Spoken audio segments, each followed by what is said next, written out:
La transformation à laquelle nous assistons ici, de l'attitude libidineuse à l'égard de l'objet en une libido narcissique, implique évidemment le renoncement au but purement sexuel, une désexualisation, donc une sorte de sublimation.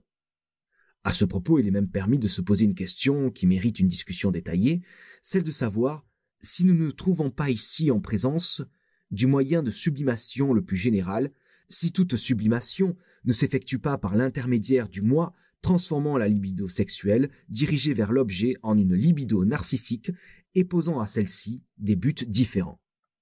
Quant à la question de savoir si cette transformation ne peut avoir encore d'autres conséquences pour le sort ultérieur des instincts, et notamment une dissociation des différents instincts fondus ensemble, nous aurons encore à nous en occuper plus tard. En attendant, nous sommes obligés de faire une diversion, mais une diversion inévitable, en nous attardant pendant quelque temps aux identifications du moi avec des objets sexuels. Lorsque ces identifications deviennent trop nombreuses, trop intenses, incompatibles les unes avec les autres, on se trouve en présence d'une situation pathologique ou du prélude à une pareille situation.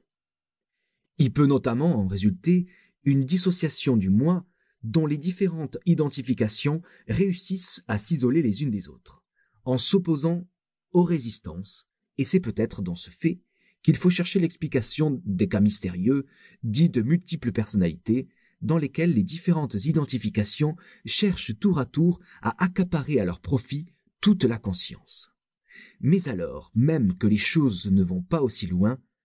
on n'en assiste pas moins à des conflits entre les différentes identifications, conflits qui ne sont pas toujours et nécessairement pathologiques.